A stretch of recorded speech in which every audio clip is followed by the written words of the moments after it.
¿Qué tengo para decir en este mundo? ¿Qué me perturba? ¿Cómo sobrellevarlo? ¿Cómo apaciguar esa carga? ¿Cómo apaciguar ese deseo de morirse cada día? Y entonces ahí hay un primer conflicto y es inventarse motivos para seguir en pie.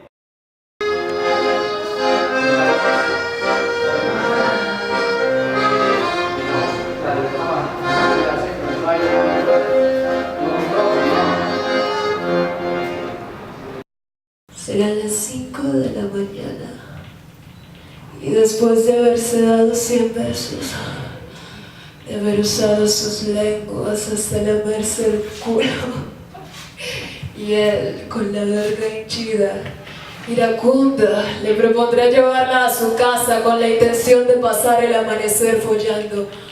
Una noche el arte de en Pereira sexo. existe, el teatro en Pereira existe, la música en Pereira existe y ha aportado muchísimo, o sea, no solamente el mismo, todo el teatro El Paso ha aportado para todas las oportunidades que se han brindado artísticas en la ciudad. Entonces yo considero que ha sido un aguerrido más del teatro en la ciudad y en el país y a nivel internacional. Y a pesar de que ha tenido un reconocimiento y ha tenido logros, sigue padeciendo esas desventajas, las desventajas de una ciudad que tiene poco presupuesto para la cultura, de una empresa privada que no está muy familiarizada con el tema de la responsabilidad social, ni mucho menos con el tema del apoyo cultural y el desarrollo cultural de su ciudad, donde tampoco hay un consumo cultural activo. Entonces son desventajas para todos. Lo que hasta ahora ha recibido son merecido de todo el esfuerzo de 10 años y quizás mucho más de trabajo.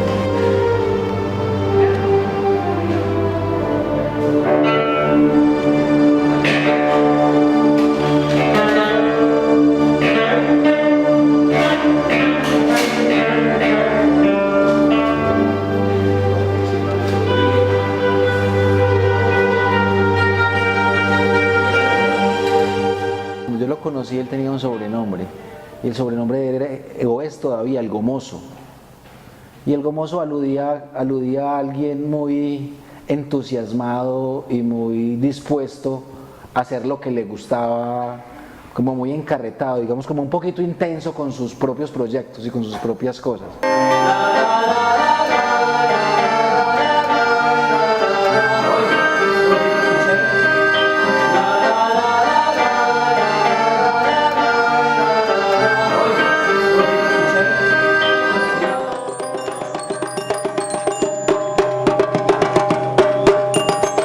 Vi una obra, vi unos amigos actuando en ella y sentí la necesidad de hacer teatro, como si una fuerza me llamara, como si una energía extraña de repente me convocara y me llevara a ese lugar oscuro que al iluminarse puede construir un universo que no tenemos en nuestra cabeza.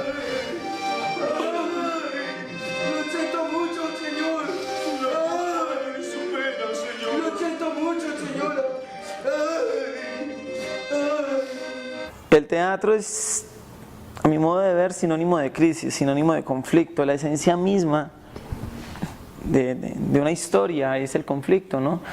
A eso asistimos cuando vamos al cine, al teatro, cuando vemos incluso televisión, ¿no? Queremos que nos cuenten historias y lo esencial de la historia es el conflicto, ¿no? Eso ha pasado también surgimos a porfia de una exclusión continua que tiene esta sociedad para con los artistas del teatro y que ese sistema de exclusión ha sido histórico. Primero nos echaron del pensamiento, lo hizo Platón cuando sacó los poetas, después nos echaron de las iglesias, luego nos llevaron a los castillos, pero los reyes se aburrieron de nosotros porque no podíamos guardar silencio frente a las infamias de las monarquías, entonces nos echaron.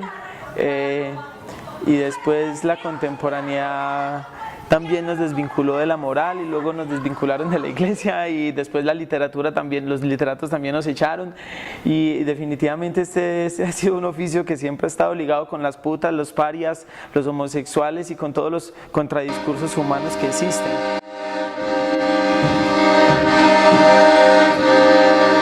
Los conflictos de cómo sostenerte cuando decides que el teatro es tu vida y cuando tienes que perfilarlo como una empresa, cuando tienes que darle una opción económica también porque hay que sobrevivir de algo. Esa idea social de que el que hace arte lo tiene que hacer gratis, porque si no es un neoliberal, un vendido, un revisionista, y entonces el arte es para el pueblo y el arte es educativo y el arte es revolucionario, pero el arte no se cobra.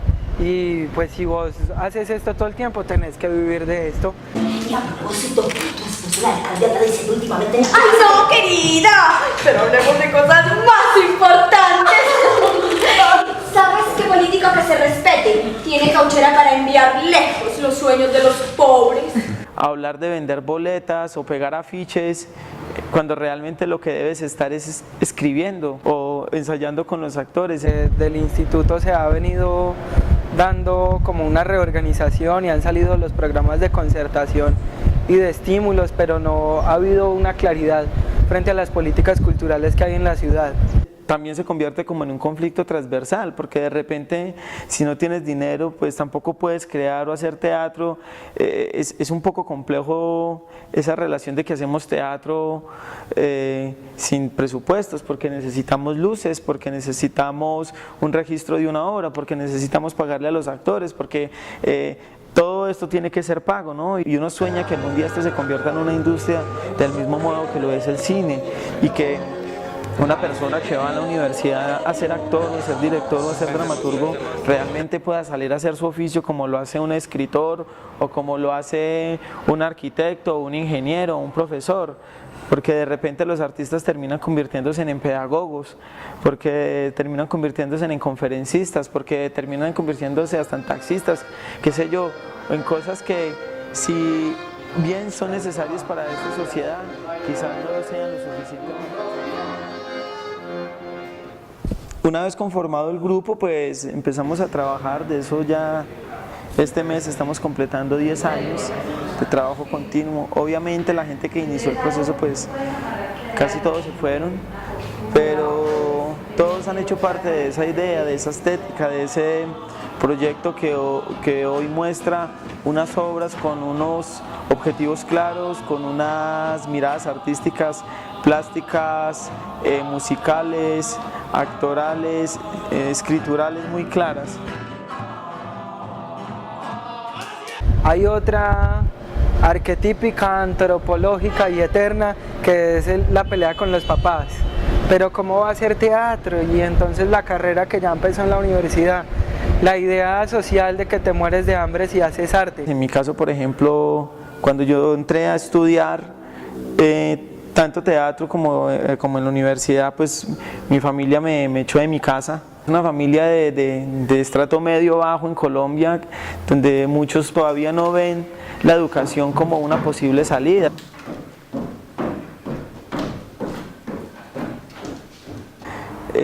Entro por esas energías, entro al teatro porque sentía esa vibración, porque tenía que encontrar un motivo para habitar esta podredumbre que nos rodea, porque necesitaba desenmascarar una esencia humana, porque necesitaba desenrostrar mis propios demonios y encontrarme con la sombra, como dice Jung, y reírme con ella.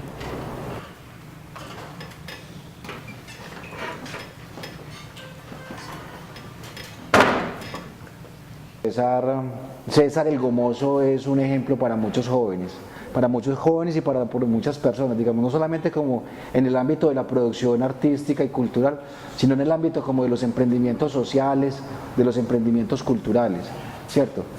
O una cosa por su capacidad pues creativa, pero también digamos por el modo en cómo se enfrenta a cada proyecto, desafiándose a sí mismo todo el tiempo y desafiando y saltando todas las barreras y obstáculos que encuentran en el camino. De sus cualidades tendría que empezar nombrando defectos que se vuelven cualidades para poder llegar a donde se ha llegado. Uno de ellos es la terquedad que se convierte en perseverancia, en persistencia, en insistencia, en obsesión, en tener con mucha claridad las metas y los propósitos de por qué se hace teatro, por qué se está en este oficio, por qué se asumen tareas tan quijotescas. Como persona me parece una excelente persona, un tipo, una persona sumamente inteligente, culta, con una gran capacidad de análisis, con una gran personalidad, ¿no? Indiscutiblemente. Y luego, a través de sus obras, he tenido el privilegio de que a raíz de nuestra amistad, él más de una vez me pasa sus textos, cuando ya los tiene elaborados obviamente, el texto de sus obras, y a través de ellas lo he conocido muy bien. O sea, yo que soy amigo de él, siento una gran admiración por lo que él hace. Y digamos que en un momento yo fui como una especie de profesor o de maestro para él, pero ahora siento que somos maestros mutuamente, ¿cierto? Que él me enseña cosas constantemente y que yo desde otra perspectiva le enseño otras cosas y ahí aprendemos, como un berraco, aprendemos muchísimo. De alguna manera él es ejemplo de lo que debiera ser en cualquier otra profesión, y sea la profesión que tú elijas, es tu responsabilidad, uno, desarrollarte al máximo y desarrollar todo el potencial con el que fuiste dotado, pero además vivir bien, es tu responsabilidad. Un ejemplo de vida en el arte sí es César, porque es un man hecho a pulso y que se ha boleado codo contra el mundo entero para hacerle entender que esto es lo que él quiere hacer, y lo ha logrado. Para mí lo ha logrado muy bien. El contenido de sus obras se refieren a problemas actuales, a problemas del hombre, a problemas de la sociedad en general y de la sociedad colombiana. Yo creo que son muy colombianas sus obras, y algunas han sido muy pereiranas también. La obra que presenta con motivo de los 150 años de Pereira, por ejemplo, a pesar de que algunos sectores de la ciudad se resintieron un poco en su manera de pensar, pero es una obra realmente crítica, importante, de lo cual pues alguien podría no estar de acuerdo con la forma, pero en el fondo es una crítica y un análisis muy interesante. Se ha hecho para hacer ciudad y fundar historia. Y recuerden, político sin soborno es un perro sin amo.